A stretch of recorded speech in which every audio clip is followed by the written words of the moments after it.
Welcome back to more Decision 2024 coverage. In the city of Sedona, voters rejected a ballot measure that would have allowed workers to sleep in their cars at a local park overnight.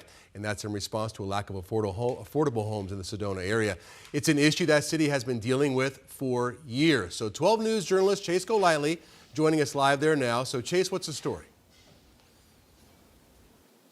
Well, Troy, it was also called the Safe Place to Park program, and as you mentioned, if approved, it would have rezoned a popular park, allowing actively employed workers in Sedona to sleep in their cars overnight. They would also have access to restrooms, showers, and we were told there would also be an attendant watching over the area. But those against it said that they didn't like the idea of their popular park turning to this.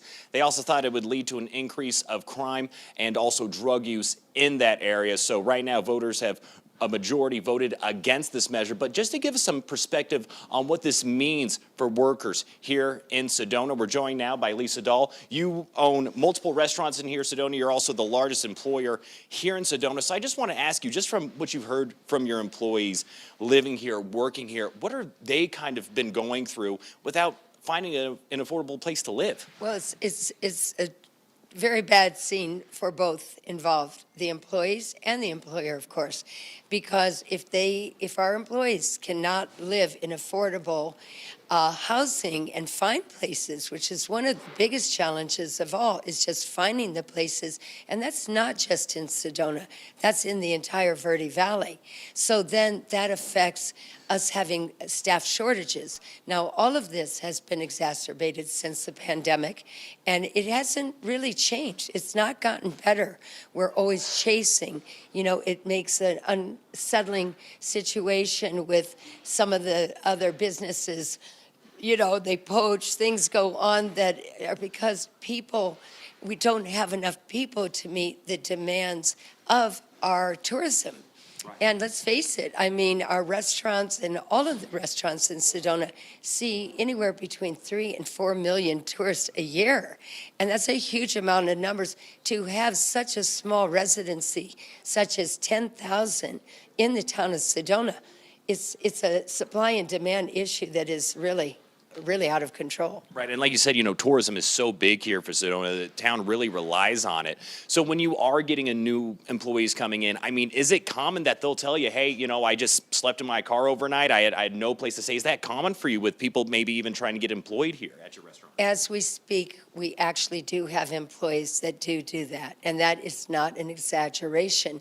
But what I also find so frustrating is that we can be recruiting for some wonderful employees, and sometimes they can't even take the job because they have looked in advance to see if they could find any housing, even in the outskirt areas, and they can't. And many times you're up to the finish line, you want to employ that person, and they have to say, I can't take the job because I can't find a place to live. And that's really a desperation here. And I know that this started with the city approving this, and then it became a ballot measure to leave it up to the voters. Do you see any other area? I believe the city said that they have no other plans at this point.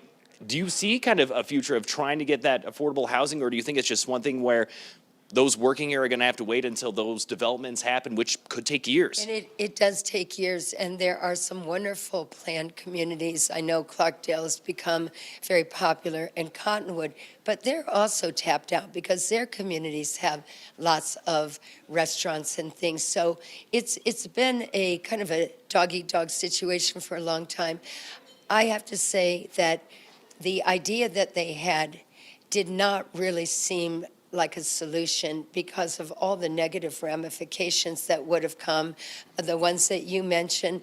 Also, if we don't have consistency and we are in a resort of this level and we have people that are having to sleep in their cars or stay in a park or all these things and shower in public places, think about the quality that our guests would receive. That is probably, to me, one of the biggest things that I think would be a detriment.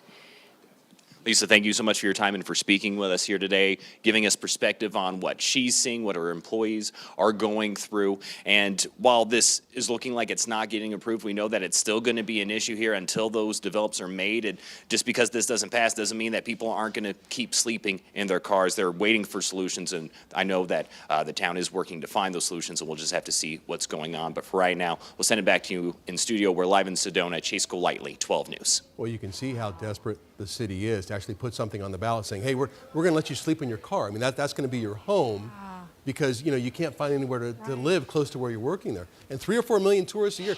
Lisa has excellent restaurants. So you want to go up there and enjoy it, but you need it's a catch-22. managers? You need those because they are the backbone of those businesses. But if those workers can't afford it, what are they to do?